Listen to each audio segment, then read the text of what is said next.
Estamos en el cuarto domingo después de Pentecostés. Lectura de la epístola del apóstol San Pablo a los Romanos. Hermanos, creo que los sufrimientos de la presente vida no son comparables con la gloria que ha de manifestarse en nosotros. Así la creación ansía la manifestación de los hijos de Dios, sujeta a la vanidad, no de grado, sino por causa de aquel que la sujetó. Espera también ella ser redimida de esta servidumbre de la corrupción, para conocer la gloriosa libertad de los hijos de Dios. Porque sabemos que hasta ahora toda la creación gime como con dolores de parto, y no solo ella, sino también nosotros, que tenemos ya las primicias del Espíritu Santo. Suspiramos de lo íntimo del corazón, aguardando el efecto de la adopción de los hijos de Dios, la redención de nuestro cuerpo, en Jesucristo, Señor nuestro. Lectura del Santo Evangelio, continuación del Santo Evangelio según San Lucas. En aquel tiempo hallábase Jesús junto al lago de Genesaret, apretujado por la turba que oía la palabra de Dios, y vio dos barcas a la orilla del lago, cuyos pescadores habían bajado y lavaban las redes. Subiendo pues a una de ellas, que era de Simón, pidióle la desviase un poco de la orilla, y sentándose dentro instruía a las turbas. Y acabada la plática, dijo a Simón: guía mar adentro y echad vuestras redes para pescar. Replicóle Simón: Maestro, toda la noche hemos estado fatigándonos y nada hemos cogido.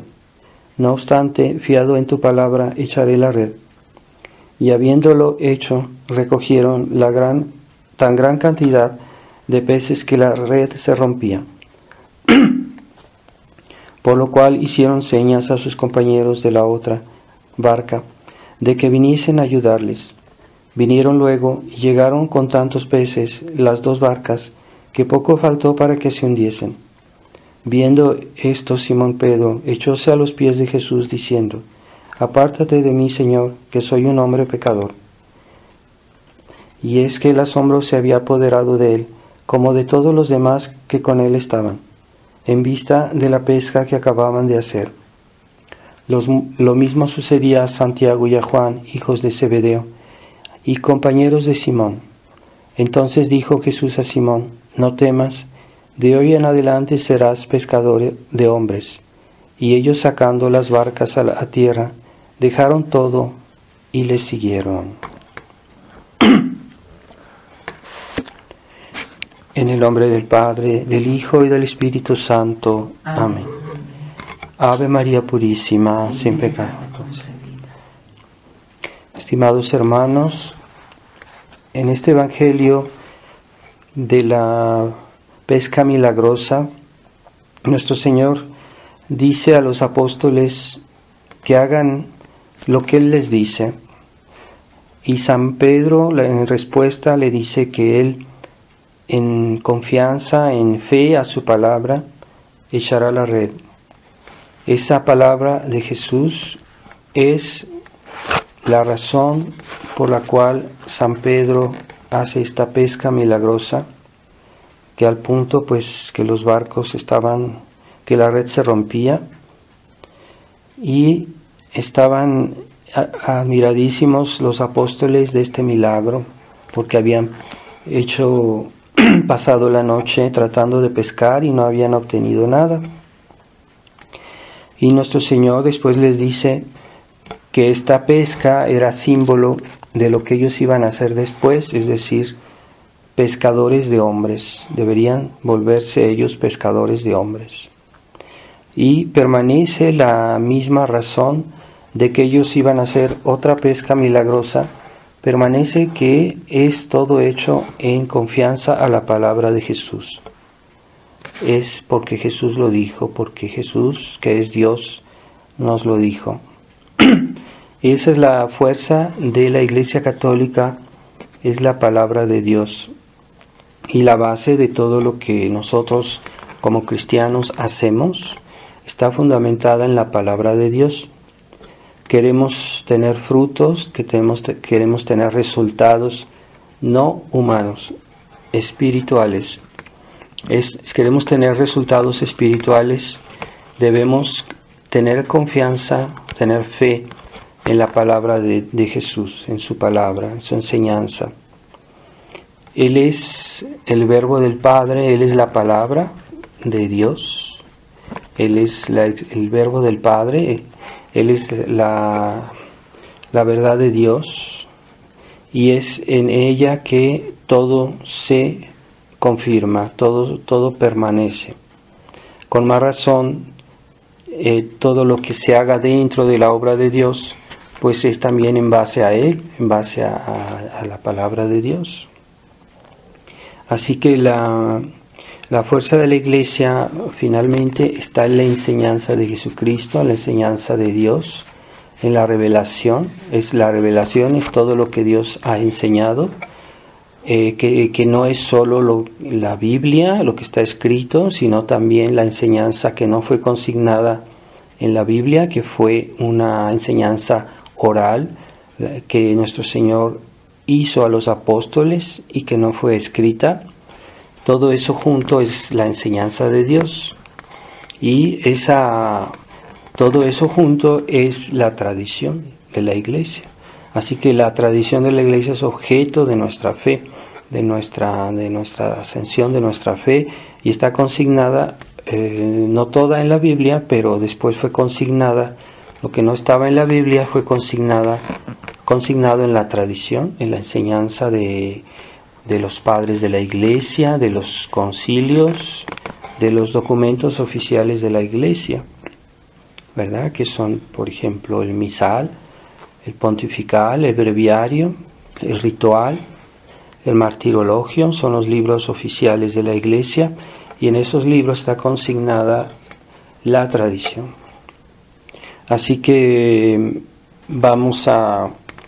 debemos reflexionar para que no echemos nuestra red en vano toda la noche.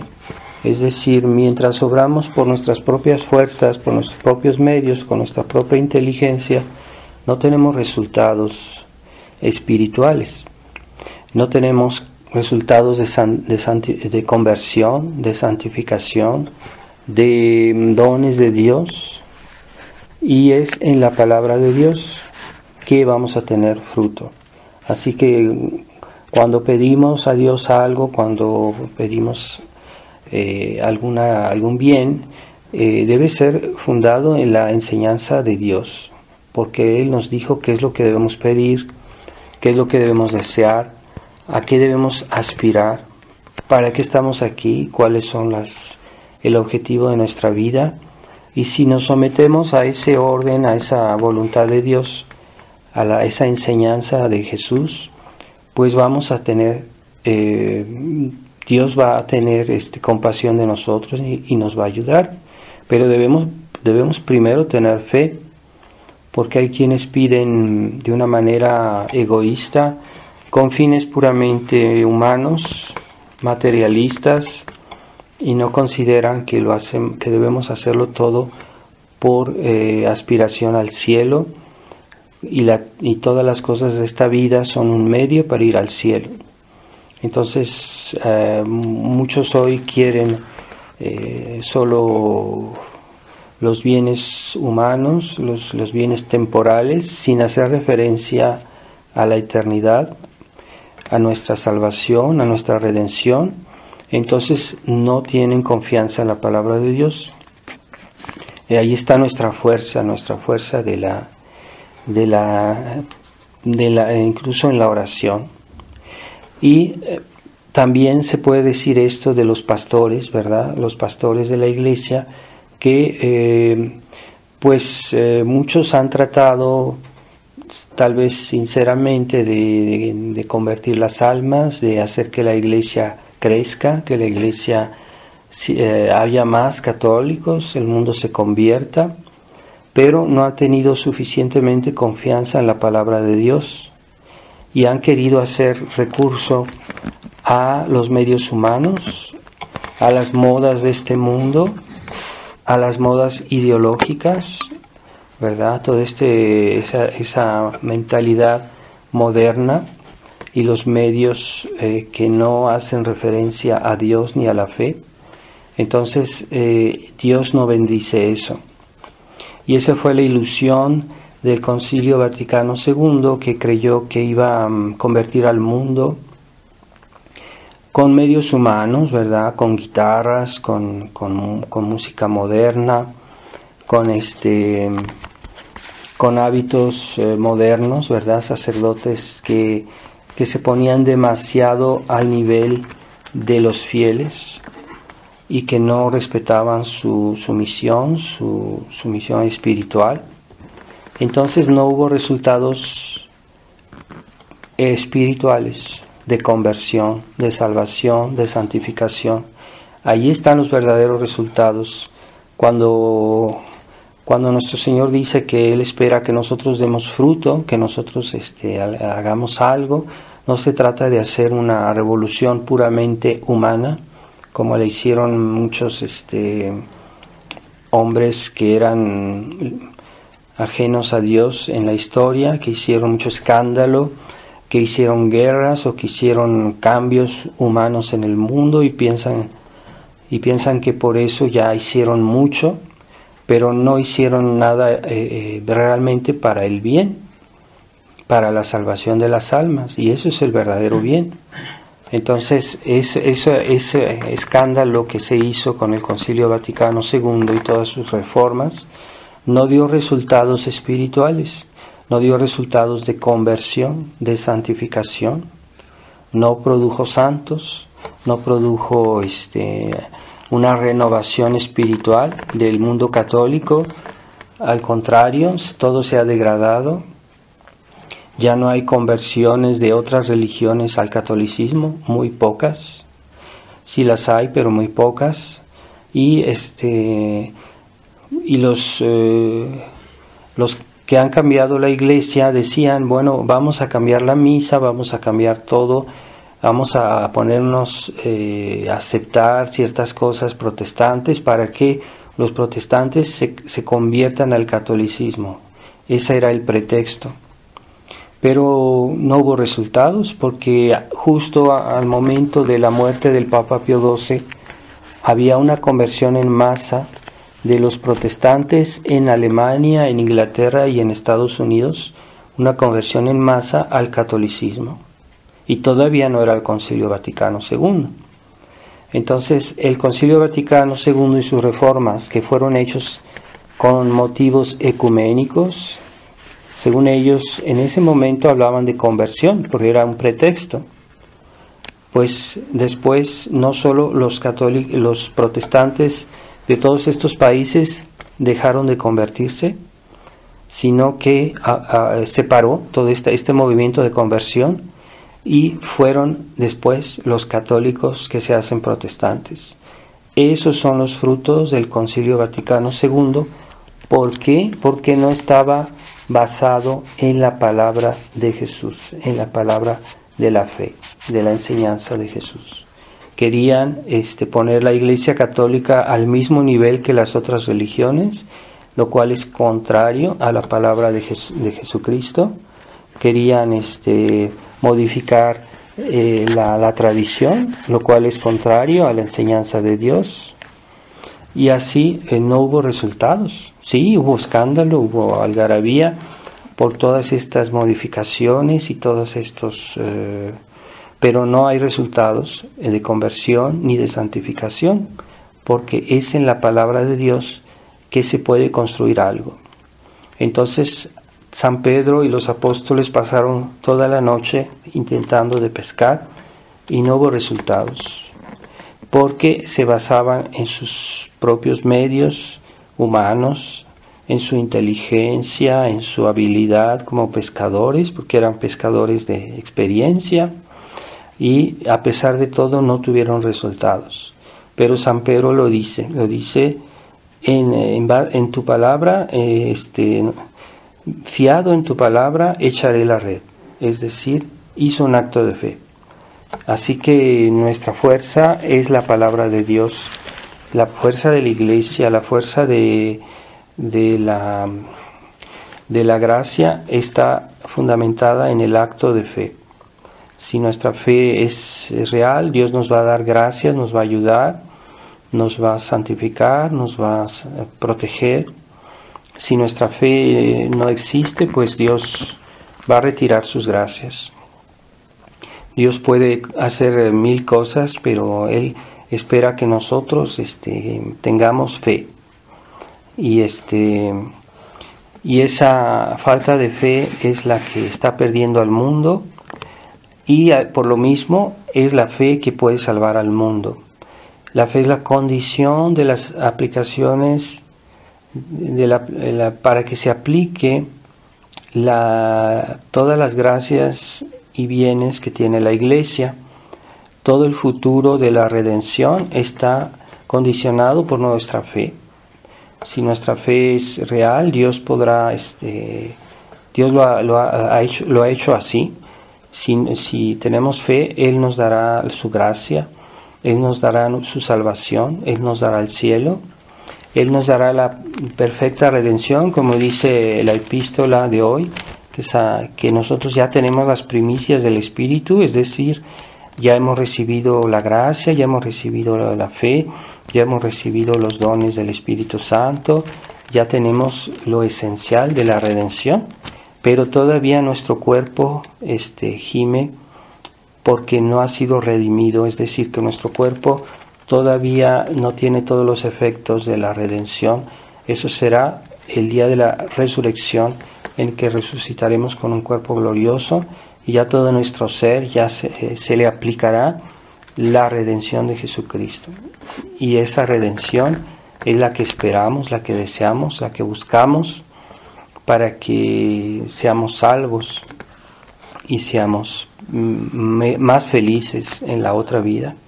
Depende de nuestra fe, depende de la adhesión a nuestra fe, de la intensidad con la cual adherimos a la enseñanza de Dios, porque aquellas personas que tienen fe, por ejemplo, Jesús nos dijo, debemos amar a Dios y al prójimo, pues entonces van a tener también la esperanza y la caridad. Desde el momento que tienen una fe fuerte, entonces se sigue automáticamente la práctica de la esperanza, de la caridad, de todas las virtudes, de todos los preceptos de Dios, de todas las obras que Dios nos pidió. Entonces todo está condicionado en el acto de fe. La santidad de nuestra vida, la prosperidad de nuestra vida cristiana está condicionada por la fe que tengamos.